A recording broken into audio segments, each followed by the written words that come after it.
one of the reasons why this podcast can be so useful to people is literally, we're just like literally giving them the exact blueprint that we use. And I thought that if we gave them that exact blueprint today, it would be useful to somebody out there. I agree. I think blueprints are always helpful. Well, they're if the person like If you can know how to read generalize it. if you can if you can generalize a blueprint principles into your business, we've talked about how that's difficult for people sometimes. But I'm gonna try to do my best in this situation, and as we do it, we can kind of start unraveling it. And I titled this whole podcast as how FU changed my business forever. Yeah. And first time I shared this with y'all, actually, we were in Florida. We were upstairs, sweating upstairs in a little tiny makeshift office that was a converted bedroom. And it was warm. And in fact, it was a very similar room that I learned the aha from. That because I had the restaurant business at the time when I learned this aha, and I was not doing well in the restaurant business at all. I mean, we had 2 restaurants, so we was doing all right, but we wasn't doing very good. Like everything was falling apart all the time. Was not making that much money. Tried a lot, could not take care of it, and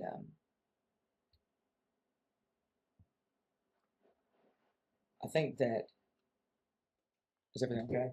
Yeah, the thumbnail's not working, so it's all good. Sadness, thumbnail problems. It's all good. We'll fix it later. Okay. It's gonna be a non-issue. We're just gonna act like it didn't happen, and we're gonna continue. Oh, okay. It's my fault. I forgot my computer. Oh, gotcha. Okay. So I was in this little office, and it wasn't the restaurant office. I went to Dallas, Texas. Fresco, Texas, actually. Fresco. Yes, and they're basically the same. Yeah, but it's like the fancy version. Fresco is like the fancy version. I think what it is because I don't completely understand. Obviously, I'm not from Dallas, but I've been through Dallas a few times and talked to some people there. Yeah. And I think what it is when you're from there, you realize that there's like different suburbs and they matter. When you're not from there, it's just Dallas. It's just Dallas because I have no clue. Yes. And so I'm like, yeah, we're in Dallas. Anyway. So we go to Dallas, and the reason why he's going is because my first cousin, who used to be a car salesman, who was like in Murfreesboro, Tennessee, was like the #1 Honda car salesman there. A really great sales guy. Told me a lot. We'll have to cover some of those things, but he had been trying to get me. He had gotten into this new thing of selling credit card processing. Yeah. And you've talked about it a couple of times. Yeah, and we go set up a little machine for some business, and God, I got some funny stories doing that. But he was into this, and he was like, "Listen, Roland, if you've got to understand this. Right now, you're having to cook a burger, and to make money again, you gotta cook another burger. Yeah, no, sucks." And he said, "Well, see, if you go and you get a credit card account, then that business is opening its doors. It's getting the employees. It's hiring the employees. Right. It's paying for all the inventory. And every single time that a customer swipes and buys anything at that store, you get a tiny little sliver of it." And I said, "What? That sounds awesome." Right? You mean to tell me I can just go around to a lot of local businesses and I can get them to switch to my credit card processor, our company's, or this company's at the time, because I hadn't done it yet. And then that company will pay me a little bit for going and getting that account. I'm like, that sounds like a sign me up type of thing. Right. So I did it, and I was a terrible salesperson. Like, I was very creative about like restaurant stuff. But as a salesperson at that time, oh buddy, I did not like the nervousness of having to walk into a business and like knock up and just, "Hey sir, let me see your credit card." Everybody's bad when they start. It's so bad. Anyway, everybody's bad when they start. 100%. And that's usually why people think they're not good at entrepreneurship too. Is like, if you see somebody good at entrepreneurship, 99% of the time they're really bad for a long time. Let it be known, they took their beatings. Yeah, they took for a while. They took their beatings, as we all have. And so, So anyway, but the guy I found out had run this big multi-level marketing company years ago. Yeah. And to the point of, it was like one of the fastest growing of all times back in like the 90s. And he literally, no joke, at the peak of his career was netting $1 million a month. Netting, like, Yeah. taking it. No, I'm sorry, a week. A week. A week. He was netting $1 million a week. It's pretty good. That's crazy. And and I think it was a week. It was a lot of money. I don't care what it was. It was a lot of money. And I had made a video for him because he was launching this product for credit card processing. Mm-hmm. And I was like, that's the coolest product. Because the whole idea around it was like, you have this app, okay, and instead of, it's like a referral program, but on steroids. So someone would, let's say you were in the neighborhood and you're at a gas station, and I said, hey, I see your tags are from Michigan or whatever, and you're like, and anybody could do this. And so it was like, yeah, man, yeah, do you know any good places to eat around here? I'm like, I sure do. My favorite restaurant up the side of the road. Hey, you know what? I'll, if you want me to, I'll just send you I'll send you a special coupon that I got there, right? So what they did is they'd have this app, and what they followed the business that they loved. It was almost like a precursor to a really cool social media. And then you said, oh, what's your number? And you just texted in that number, and when they clicked, they would then download that app and have a special like $10 off for that business.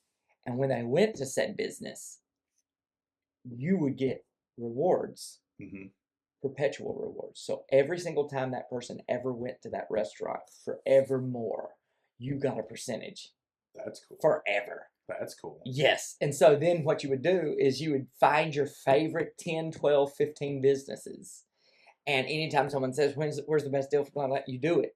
And then you would then have this huge group. I would have been dangerous for that. Right? I'm like, you have this huge. I'm the dude that's always blah blah blah. You got to check this thing out. Blah blah blah. Like that's my jam. And so that was going to be like the new getting into the credit card process, because all the credit card processors like, here I can get you a lower rate. Here he's like, why don't we just say we will get you way more customers, forever.